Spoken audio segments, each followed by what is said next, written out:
राधे। मैं बोलना चाहती हूँ सबसे पहले that you are the best because मैं ऑनेस्टली हमेशा से खुशी रहती थी। मैं बहुत ज़्यादा स्मोक करती थी, दारू पीती थी, नॉनवेज खाती थी और कहाँ से हैं आप? मैं पुणे से हूँ। पूना। हाँ जी। ठीक है। और मैं आई थिंक 1-1.5 हफ्ते पहले भी आई थी। मैं जिस दिन यहाँ आई उसी दिन आप चले गए एंड मैं वापस चली गई थी पुणे 3 दिन पहले। और मुझे इतना अजीब लग रहा था वहाँ पे जाते ही, मैंने बोला I want to go back, you know, because मुझे गुरुजी से मिलने, मेरी मॉम ने बोला तू पागल हो गई है। मैंने बोला it's okay, I want to go. और मुझे आई डोंट नो जितने लोग देख रहे हैं, मुझे इतना बताना है कि मैं खुद भी लाइव स्ट्रीम करती हूँ, जैसे आपका कथा और सब कुछ यूट्यूब पे आता है, तो मैं खुद भी लाइव स्ट्रीम करती हूँ। लाइव स्ट्रीमिंग ऐप्स होते हैं, वहाँ पे मैं आपका लाइव दिखाती हूँ। बिकॉज लोग इतने फ्रस्ट्रेटेड है ज़िंदगी में कि नॉर्मल लाइफ में तो ऐसे भी लड़ते रहते एक दूसरे से, और फिर ऐप्स ढूंढते हैं जहाँ पे वो किसी और को मिल सके ज़िंदगी में पीस पाने के लिए, और फिर वहाँ की उनकी लाइफ में भी और कंफ्यूज हो जाते हैं। तो जब मैं आपकी कथाएं, आपकी बातें वहाँ पे लोगों को सुनाती हूँ तो वो लोग भी मुझे बोलते हैं कि मैं पागल हो गई हूँ। लेकिन वहाँ पर उस ऐप पे 80% अंग्रेज़ हैं, बिकॉज US, ऑस्ट्रेलिया, वो सारे लोग ज़्यादा सुनते हैं। और आपकी कथाएं सुन सुन के मैं उनको भी लिटरली ज्ञान देने लगी हूँ। जो बात आप बोलते हैं वही चीज़ मैं उनको रिपीट करती हूँ। आपकी सत्संग की सारी चीज़ें ऑलमोस्ट मेरी हर एक लैंग्वेज में, आई थिंक पूरा दिन उठने से लेके सोने तक, फ्रेंड से बात करो, मम्मी से बात करो, बुआ से बात करो, बस आप ही की बातें चल रही होती हैं। और वो लोग मुझे बोल रहे हैं कि बेटा तेरे से तो अभी इतना सीखना मिल रहा है, हम ही इतना नहीं सीखे। और जैसे आपने बोला कि अभी हम लोग का जो फॉरेन जो कल्चर आ गया है और जो एजुकेशन है, जो हमारा पुराना एजुकेशन था वो तो ऑलरेडी चला गया है। और फिर जब ये सारी बातें सुनती हूँ, मैं भगवत गीता सुनती हूँ, मैं भगवत गीता सोते सोते भी उठती हूँ तभी भी चालू होता है, बिकॉज आई थिंक 18 घंटे का यूट्यूब पे है भगवत गीता, और वो सुनते सुनते मैं सो जाती हूँ, सुनते सुनते उठती हूँ। और आई थिंक मैंने उसको 6-7 बार सुन लिया है पूरा, और वो एज अ प्रैक्टिस ही हो गया है।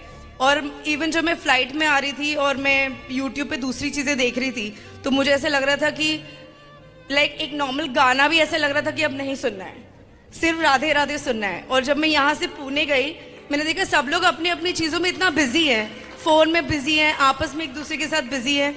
लेकिन यहाँ पे इस जगह की जो हवा है, सब लोग ही आपको राधे राधे बोलेंगे। आप 5 स्टार में जाओ या आप नॉर्मल ठेले पे जाओ, आप कॉल करो रिसेप्शन पे, सबसे पहले राधे राधे बोलेंगे, उसके बाद आपकी कॉन्वर्जेशन स्टार्ट होती है। तो इट्स जस्ट सो पॉजिटिव। आपकी बातें जैसे आप बोलते हैं कि मम्मी नहीं बोलना चाहिए, पापा नहीं बोलना चाहिए, यू नो, मैया कहो, पापा मतलब पाप, तो मैं पिताश्री बोलने लगी हूँ मेरे डैड को। मतलब पिताश्री बोलने लगी हूँ डैड को। जब मैं डैड बोलती थी, ऑब्वियसली मैं डैड मेरे पिताश्री को बोलती हूँ कि आप सत्संग सुना करो, तो मुझे बोलते हैं तू सुन, हमें 10 साल और है सुनने के लिए। तो मैं यहाँ पर जब आई थी मेरे प्रीवियस ट्रिप पे, जस्ट 10 दिन पहले मैं आगरा में थी, और आपकी एक चीज़ मैंने कथा में सुनी थी उसी वक्त जब मैं आगरा में थी। आपने घी के बारे में बताया था कि एक भक्त भगवान को बोलता है कि ये घर मेरे लिए बनाओ, और उन्होंने बोला था कि ये घी लेके 3 परिक्रमा करो और वापस आओ। और फिर बोलता है अब बता तूने कितनी बार मुझे याद किया। तो उसने बोला मेरा तो पूरा ध्यान घी में लगा था, तो मैं आपको याद नहीं कर पाया। तो वो उन्होंने बोला, भगवान ने बोला कि जो इंसान कर्म करते हुए भी मुझे याद रखता है, यू नो, वो इंसान मेरा सबसे बड़ा भक्त है। तो जब मैंने ये बात अपने डैड को बताई, बिकॉज मेरे डैड आने के लिए तैयार नहीं थे यहाँ पर, तो मैंने उनको वीडियो कॉल पे ये बात बताई। और मेरे डैड पता नहीं क्या हो गया उनको, बिकॉज मेरे डैड बोल रहे थे मैं यहाँ पे बैठ के ही कर रहा हूँ राधे राधे। तो मैंने बोला कि मेरे गुरुजी बोलते हैं कि जो फ्री इंसान बैठा रहता है वो तो कभी भी राधे राधे राधे राधे कर सकता है, लेकिन जो काम करते करते भगवान का नाम ली, वो भगवान का सबसे बड़ा भक्त है। तो मैंने उनको बोला आपको यहाँ आना है। और मेरे डैड लिटरली, मैं इतने, आई एम 36 गुरुजी, और मैं इतने सालों में मैं जब भी मेरे डैड को कुछ बोलती हूँ जवाब ना ही आता है, और मतलब सामने बैठ के कन्विंस करना जवाब ना आता है। और जब मैं वहाँ पे ये कहानी उनको सुनाई मेरे डैड को, और मेरे डैड इतने ज़िद्दी, वो इंसान ने बोल दिया मैं कल सुबह ट्रेन लेके आ रहा हूँ, और वो यहाँ थे। और हम लोगों ने सब जगह साथ में दर्शन किया, सब कुछ किया। और जितने भी लोग यहाँ पे देख रहे हैं, you know, I just want to say कि ये बहुत ही अलग फीलिंग है, यू नो। मतलब एक ऐसा फीलिंग है कि मतलब जैसे मैं स्मोक वोक करती थी तो मुझे बहुत अनहेल्दी फील होता था, एनर्जी नहीं होती थी बॉडी में। अब कुछ ना करने के बाद भी मन नहीं करता है। मैंने तुलसी की माला लगा ली है और अब मेरा ऐसे कभी कभी ये थॉट भी आता है ना कि ये करना है, मुझे ये फूकना है या मुझे ये पीना है, तो मुझे ऐसे लगता है कुछ है यहाँ पे जिसने मुझे रोक के रखा है कि नहीं तू नहीं करेगी। और मैं अपने फ्रेंड्स लोग को भी ये बोलती हूँ कि दो चीज़ें हैं जो तुम्हारे साथ लड़ती रहती हैं, एक जो तुम्हारी बुराई है तुम्हें ऐसे करने पे मजबूर करती है, और एक तुम्हारी अच्छाई है। अब तुम देखो, तुम अगर अपनी बुराई से भी नहीं मतलब अगर हार सकते, जो तुम्हारी बुराई है, जैसे तुमको बोलते कि इतना ठंडा मौसम है, इतनी ज़बरदस्त हवा आ रही है, एक सुट्टा और एक चाय तो पी लेते हैं लेकिन फिर जैसे ये फीलिंग मुझे बहुत बार आती थी। और यहाँ पर भी जब मैं आई तो आई वाज लाइक मौसम इतना ज़बरदस्त है। मैं नीचे आई थी कुछ सामान लेने, मैंने बोला कोई नहीं देख रहा है, एक सुट्टा तो मार ही लेती हूँ। फिर उसके बाद पता नहीं क्या फीलिंग आया, लेकिन मैंने बोला जो मुझे रोक रहा था, क्योंकि मैंने स्मोकिंग छोड़ी थी पहले जी, बट फिर से मैं वापस से स्टार्ट कर देती थी, फिर छोड़ती थी, फिर स्टार्ट करती थी। लेकिन इस बार आई थिंक 3 महीने से no smoking, no drinking, no nonveg. Indians को तो छोड़, मैं गोरों को भी ज्ञान देने लग गई हूँ अब। मैं एक गोरों के साथ बैठ के बात करी थी तो मैं उनको बोल रही थी कि नॉनवेज नहीं खाना चाहिए, तो वो मुझे बोल रहे वेजिटेबल भी तो ब्रीथ करता है तो क्यों नहीं खाना चाहिए। तो मैंने फिर वापस से आपकी ज्ञान बोली।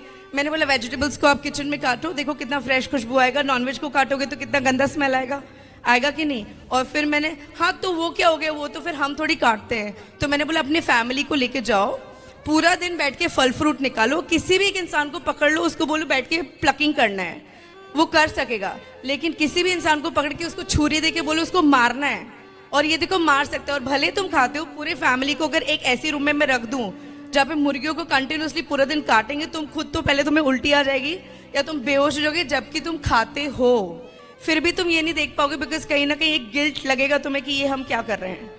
तो वो सिर्फ अपने आप को कन्विंस कर लेते हैं कि काटने वाला तो कोई और है, हम देख नहीं रहे हैं तो कोई प्रॉब्लम नहीं है। लेकिन जब ये खुद बैठ के देखेंगे तो उनको रियलाइज हुआ कि ये कितना पेनफुल है और ये नहीं करना चाहिए। सो मतलब इतनी सारी बातें कि मैं आई कांट स्टॉप बिकॉज इतनी सारी बातें मैंने सीखी आपसे, और मैं वही सारी चीज़ें हर बार रिपीट करती रहती हूँ, सब लोग को बोलती रहती हूँ। एंड इट्स अमेजिंग गुरुजी। और मुझे गुरु मंत्र भी लेना है आपसे, कल ले लीजिएगा। और आश्रम में माताओं के दर्शन किया आपने? हाँ जी, मैं गई थी और मम्मी पापा को ही बोला था, लेकिन मम्मी पापा सर्दी में इतने कांप गए थे, बिकॉज पुणे में तो ऐसा मौसम होता नहीं है, तो उन्होंने बोला नहीं तू जाके आ। मैं गई थी, सारे सब सोए थे तब, बिकॉज ऑलरेडी बहुत ज़्यादा ठंड थी। बट बाहर से देख के इतना अच्छा लग गया गुरुजी। और मुझे ये भी बोलना है कि मुझे पता है, बिकॉज मेरे फॉलोअर्स बहुत सारे हैं और मैं ये सब चीज़ें कन्विंस कर रही हूँ लोगों को हर तरीके से।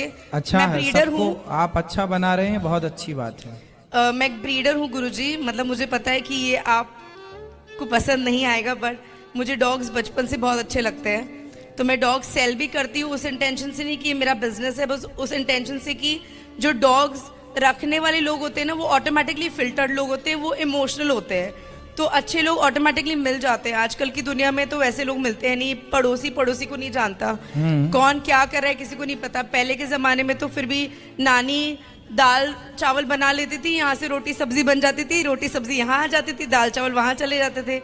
लेकिन यहाँ पे तो आजकल कुछ भी नहीं होता है। तो डॉग्स वाले जो लोग होते हैं ऑटोमेटिकली फिल्टर्ड होते हैं, तो अच्छे होते हैं।